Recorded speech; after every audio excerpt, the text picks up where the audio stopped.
Ça tourne.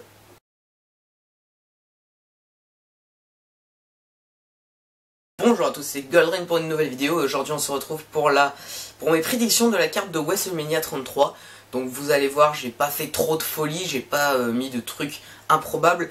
J'ai mis des très beaux matchs, ouais, mais pas des trucs improbables. Donc c'est un truc qui pourrait vraiment arriver. Pas comme mes prédictions pour WrestleMania 32. Voilà. Donc je vois pas pourquoi on commencerait pas maintenant. Donc on commence maintenant.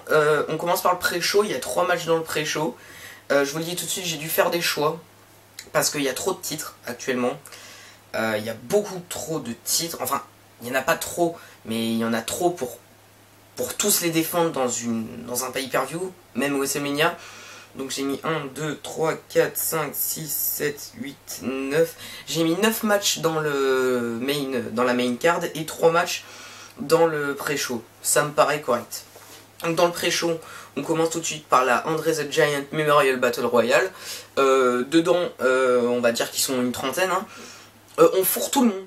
Tout le monde, j'ai pas dit qui c'est qu'il y aura, hein, mais tous les absents de la carte, on les met dedans. Pourquoi pas une ou deux filles, hein, ce serait sympa.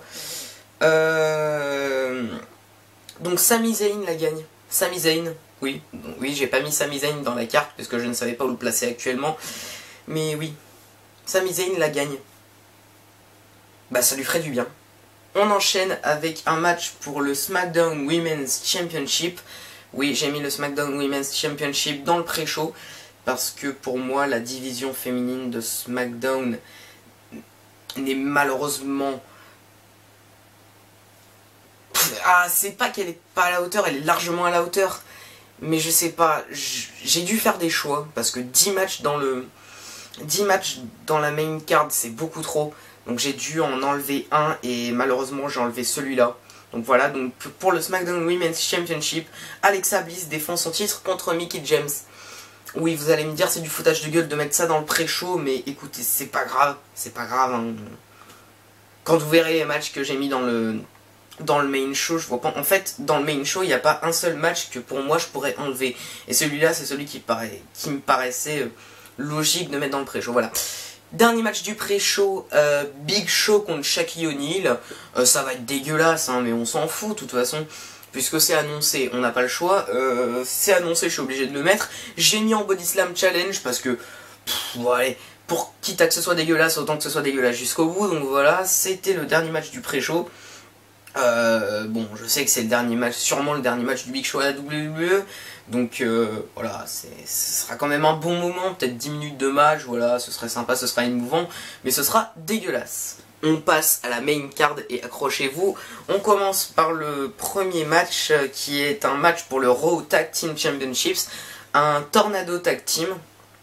The Club fait face aux champions Cesaro et Sheamus. Oui, parce que tous les champions actuels, on va dire que j'ai fait comme si les titres ne changeaient pas de main d'ici WrestleMania.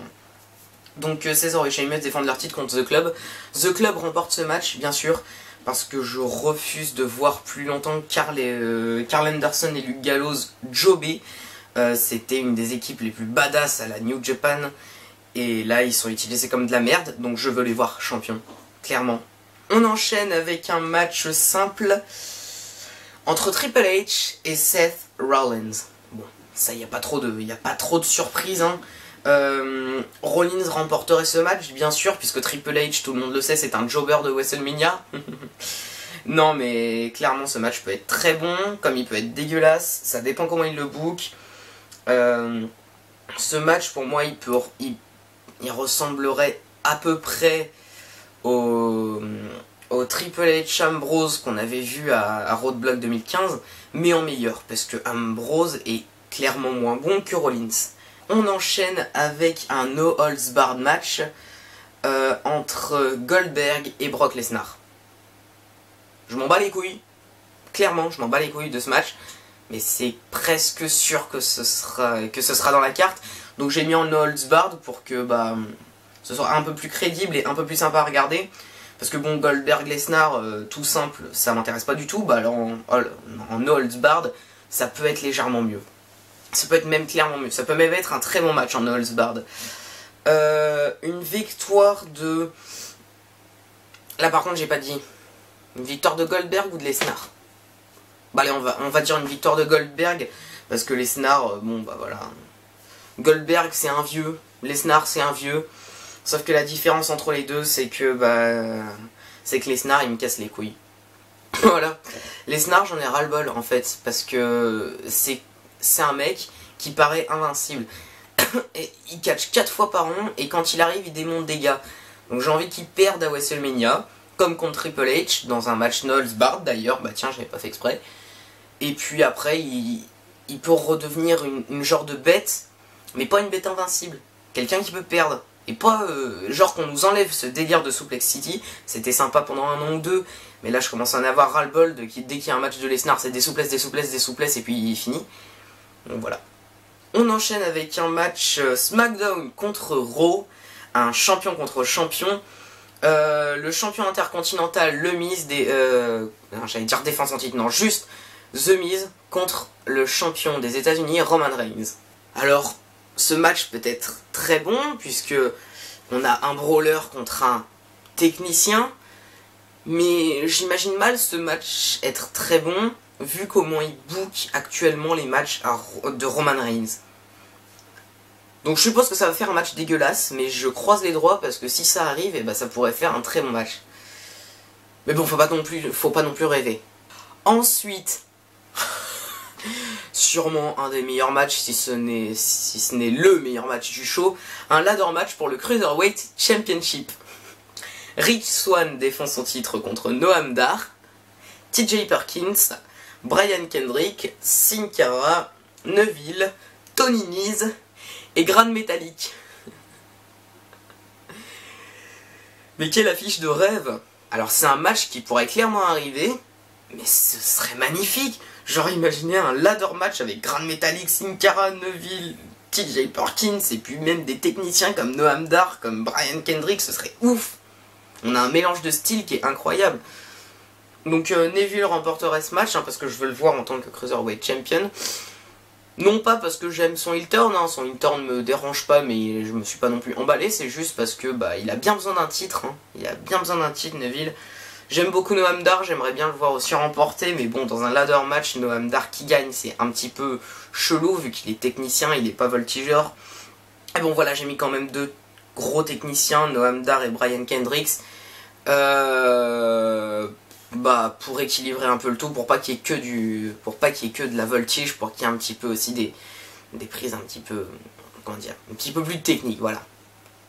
On enchaîne avec un match, je sais, je ne fais que de dire on enchaîne, mais c'est pas grave, je continuerai jusqu'à la fin de la vidéo. Donc un match pour le Raw Women's Championship, Charlotte défend son titre contre Emma. Et non, je ne dirai pas Emmalina. Je comprends pas le délire de la WWE de l'appeler Emmalina. D'accord, je veux bien que ce soit une glamour et tout, mais je veux dire, ça change quoi de l'appeler Emmalina? En plus, c'est tellement nul comme prénom, Emmalina. Juste Emma, ça marche très bien. Donc bon, c'est pas grave, c'est quand même une catcheuse que j'aime beaucoup.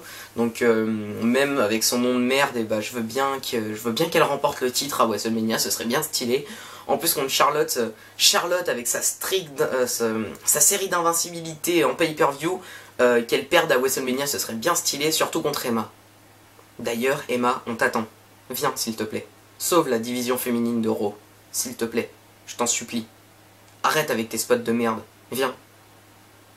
Clairement. Merci. Et là, on a un match pour le Universal Championship entre Kevin Owens et Chris Jericho. Bon, c'est un truc qui est très prévisible, je sais, mais je m'en fous. Ce match, c'est un truc de dingue. Et puis, on rajoute une petite nuance. Si Chris Jericho perd, il quitte la WWE. Je suis un gueudin. Ça pourrait nous faire un putain de moment d'émotion. Vous imaginez à la fin, genre, Kevin Owens, il est là, il tient Chris Jericho comme ça, il lui fait, genre, je sais pas, moi, un truc, I'm sorry, non pas I'm sorry, I love you, mais just, putain, je suis américain. Il le regarde comme ça dans les yeux, avec un air de compassion, il le balance contre les cordes, pop-up powerbomb, tomber 1, 2, 3, et puis voilà. Ça pourrait faire un gros moment d'émotion.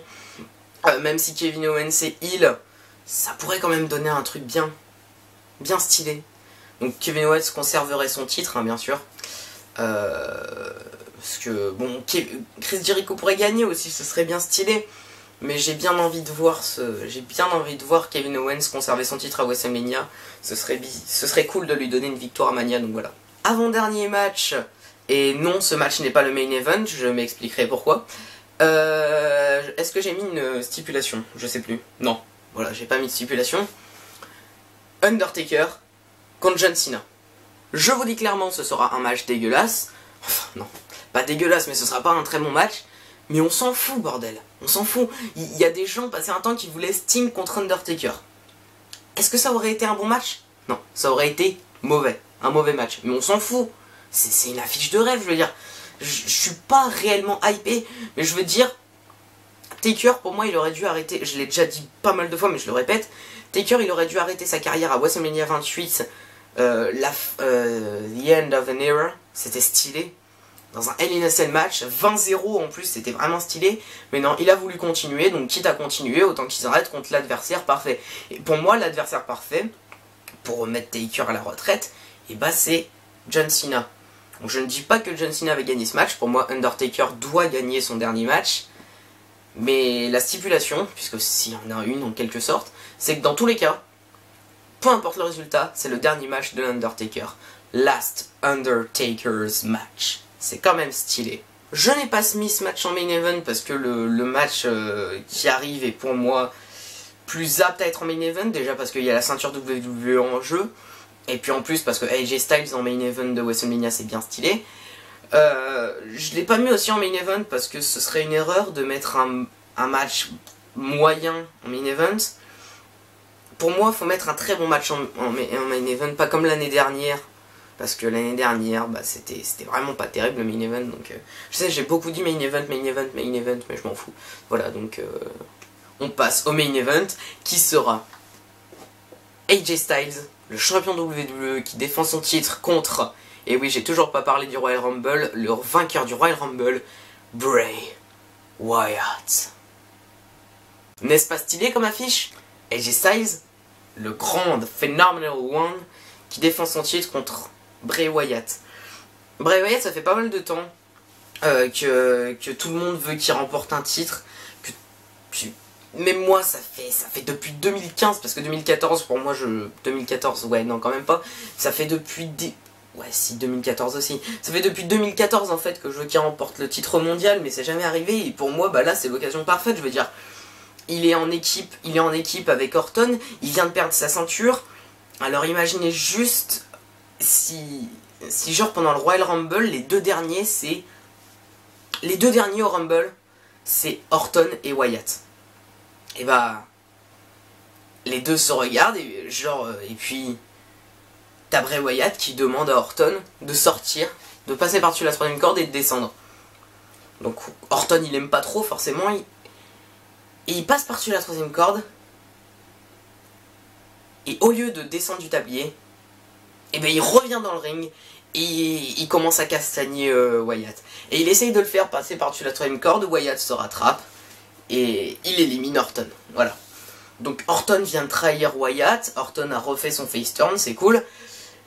Mais Wyatt remporte le Rumble. Et pourquoi je ne fais pas un triple threat? Parce que j'ai pas envie d'un triple threat. La triple threat c'est une de mes stipulations préférées, mais je m'en fous. Je fais un match simple entre Wyatt et Styles. Ce serait tellement bien. D'ailleurs oui, parce qu'il faut que Styles conserve son titre au Royal Rumble. Même si Cena, je suis presque sûr qu'il gagnera, mais je m'en bats les couilles, je veux que Styles conserve son titre et qu'il aille dans le main event de WrestleMania. Bray Wyatt remporterait ce match.